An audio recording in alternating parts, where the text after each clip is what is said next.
A question that I see a lot is how to dominate games when you're playing a support legend, or in other terms, when you're playing a legend that doesn't have mobility, that doesn't have the escape like a jump pad, phase, grapple. How do you dominate games when you don't have mobility? So that's what we're going to cover in today's video, especially because I saw a comment in my last video referencing that when you do play a mobility less character like Crypto, Lifeline. Today's video, we are playing Crypto, as you can tell from the background. What happens is you actually get better at the game when you play a character that you can't really rely on to escape as easily. So this video, I have a massive game with Crypto. I don't want to spoil any of the stats, how many kills, how much damage. But of course, we're landing Fragment here. And as you guys know, I love landing on the outside of the 3-stack building, which is, you know, that building that everyone loves to land at. Don't go there. You're just going to get really unlucky with the loot. And you're going to end up finding yourself rotating out. Here we go. There's a squad in front of me.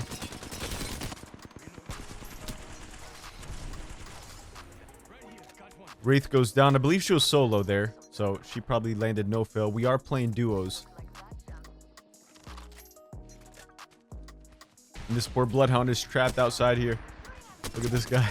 Alright, so we have 2 kills to our name. Our weapon setup is not the best, but we'll get into what I end up going with throughout the entire game. And the first tip I want to give you guys, since we have a sort of a break here while I'm looting, is going to be playing passive aggressive. And I say this all the time, to play passive aggressive, no matter if you're playing a character without mobility, or if you're playing like Pathfinder or someone that has a lot of mobility. Passive aggressive is not over investing yourself in every situation.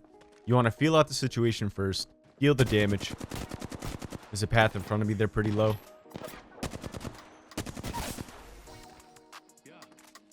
That's a knock. Notice how I'm playing my cover here. I'm waiting for them to push me, even though I have the full health. I want to see if I can get that bonus exchange first before I make that aggressive play. Because again, I am playing Crypto, and there's no escaping. Now, there's a beautiful kill there out in the distance. We have 4 kills now, literally racking up the kills. Very little damage to kill ratio there. So again, since there's no escaping, you need to be confident in the pushes and knowing when to push. You don't have to be aggro in every single situation. Here, I'm throwing out my drone to cover all layers. There we go. I can spot someone right away. So now I have aimbot. So when I push the building, I'm confident. I know where he's going to be. There's a beautiful knock. And luckily, I found the gold armor. Since I don't have too many bats, it's going to help a lot. That guy's cracked.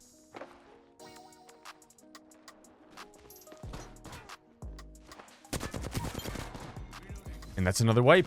So we're sitting with 6 kills, 500 damage, still 26 alive, so a 20 bomb potential here. And now we have the weapon combo, Volt Flatline. So this is going to be the weapon combo I'm taking throughout till endgame. There's some beautiful shots there in that building. So we have a 2-man squad there.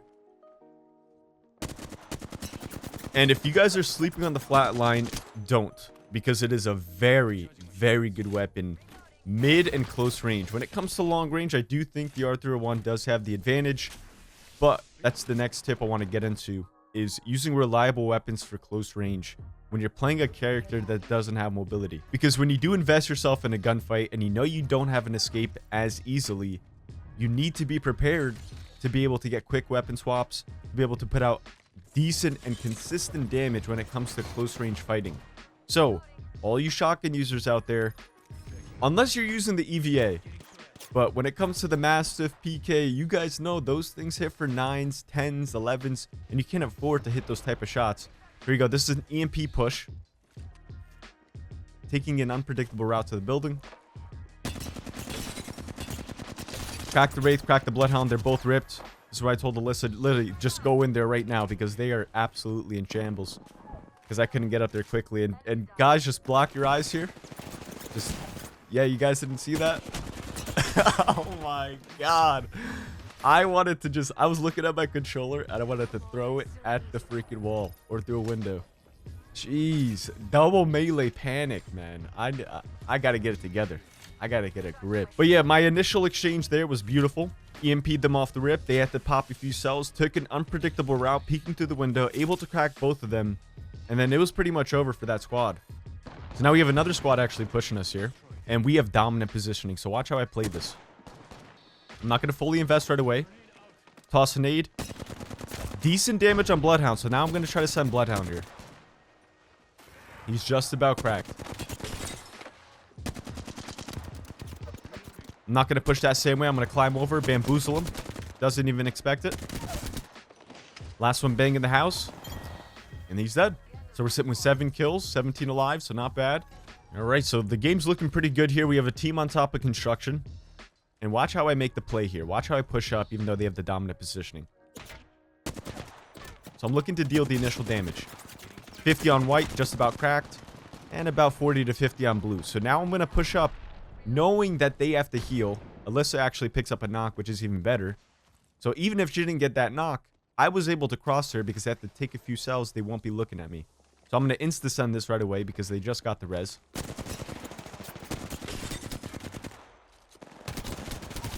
Ryzen goes down. Bloodhound's cleaned up. And that's a fairly simple squad wipe there as well. So knowing your openings, especially when you're playing a support legend that doesn't have a lot of mobility, knowing when you can push up, when it's time to push up, is going to help you so much. And I always say, when you're playing a mobility-less legend, for lack of a better word, consistently playing these types of legends is going to help improve your decision-making. So that way, when you are playing a legend that has a lot of mobility, it's just going to be that much easier for you. So using support legends will increase your decision-making drastically. Take advantage of it. So now we rotate it over to train here. We got a team on top. Just going to bring out my drone, see where they're at. Gibby's on the top there. He already uses this bubble. Then I noticed an Octane here, so I decided to EMP this Octane. Thought he was pushing my teammate, but she ended up dropping. And now I'm actually going to climb up and try and focus and start peppering this Gibby on top. But I noticed this guy in front of me. There we go. Here's the flatline shots. Flatline's an absolute beast. But that's sort of the max range I would use the flatline, because again, Arthur 1 hands down is way better than the flatline when it comes to long range. Right there, I would consider that medium range. So I'm looking for that Gibby.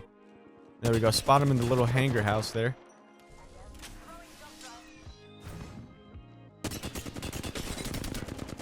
Beautiful damage. That damage right there is sendable.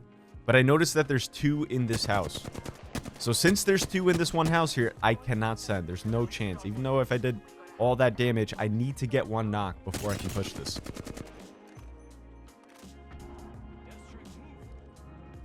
That's a beautiful ult by the Gibby now. So now he's going to stall some time. They're going to be able to full heal with that ult because there's no chance I'm going to be pushing that, especially without a mobility character.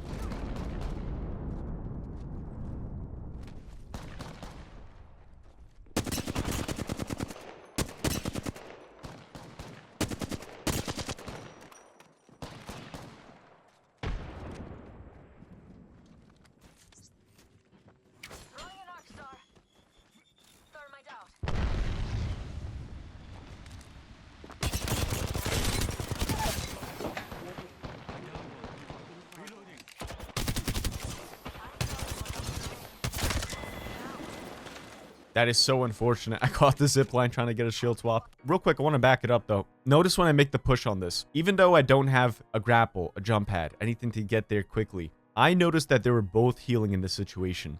They weren't peeking me. Look how exposed I am right here.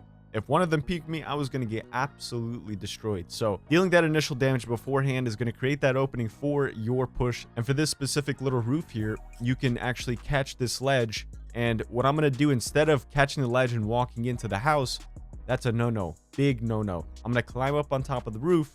Then they have to push me because I literally just capitalize on their positioning. Right now, they have way better positioning than me. As soon as I get here to here, then I have way better positioning than them because they have to climb up, and then that's an easy shot and a reaction for me to just pre-aim and get the better of the exchange. And that's exactly what I did with the Horizon. Let's let it play real quick.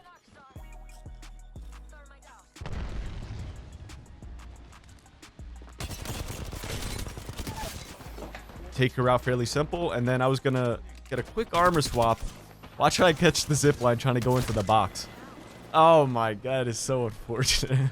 So we're sitting with 9 kills, 2200 damage, still 10 players alive, so not too bad of a game so far.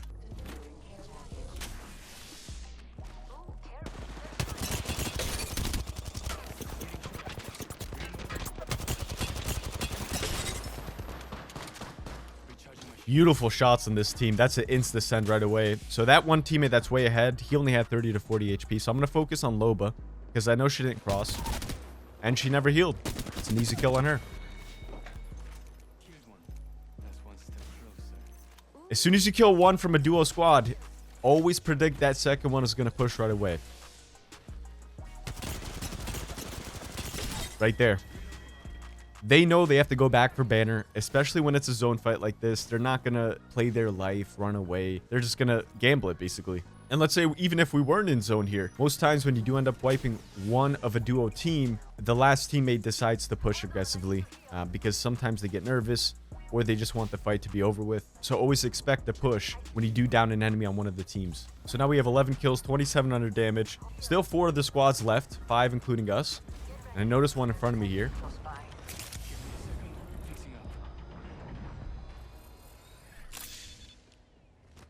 Let's transfer to this spot.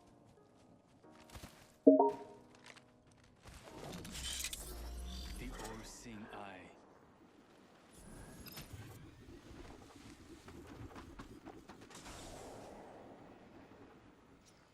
Okay, so I used my drone there to scout around, see what was going on. Always take advantage. When you're playing a support legend, take advantage of what you have. Yes, you don't have movement on your side and mobility, but you do have other stuff. And with crypto, the drone is absolutely massive. So here's an example.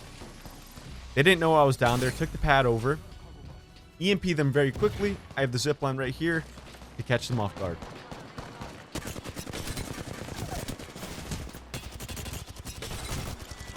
And beautiful example here of what I mean when using a reliable weapon combo.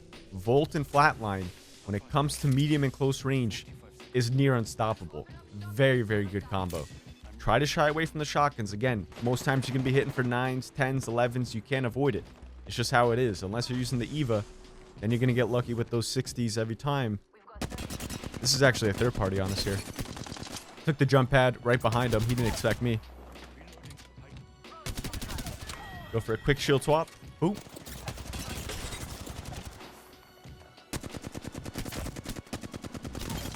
And that's another squad wipe. When you're playing a support legend, and I referenced this earlier, your decision making will improve over time. It's bound to, because you can't rely on getting away the easy route. There's no easy route. There's no second chances.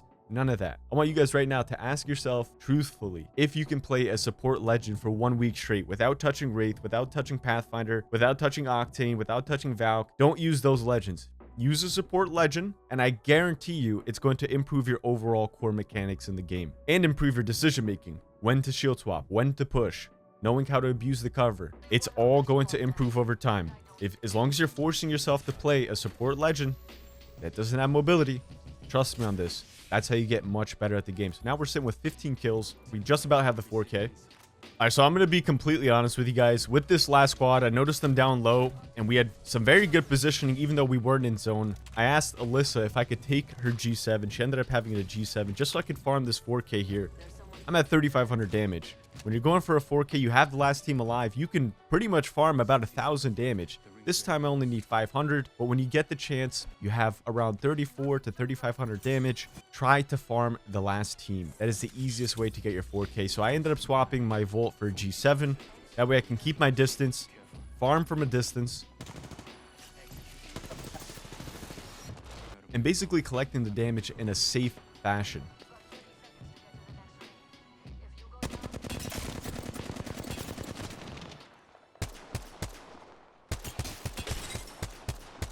Path ended up peeking late, which gave me that angle for him because I EMP'd him initially. So if I didn't EMP that Path initially, they would have both been looking at me when I was shooting at this one Wraith in front of me. Wraith tries to bail. G7, absolute monster. You guys don't want to see me using this G7. That's why I don't really use it, because it's just so overpowered. Look at that. Absolutely obliterated. And that's with a 1 to 2 times. Imagine a 3 times or a 2 to 4. One of my favorite sights. The G7 is just crazy. So we finished that game with, I believe, 17 kills. And if you guys can remember back in the intro of the video, when we were in Fragment, I ended up punching twice, meleeing twice, which costed 1 of the kills. And a few other kills here and there. But overall, really good game here. 17 with 4K. I'm going to take that any day of the week, especially when I'm using a support legend. Thank you guys for spending a couple minutes of your day with me. If you learned a thing or two in this video, like rating is always appreciated. I hope you have an awesome rest of your day. And as always, this was Sultan. I'm signing off. Peace.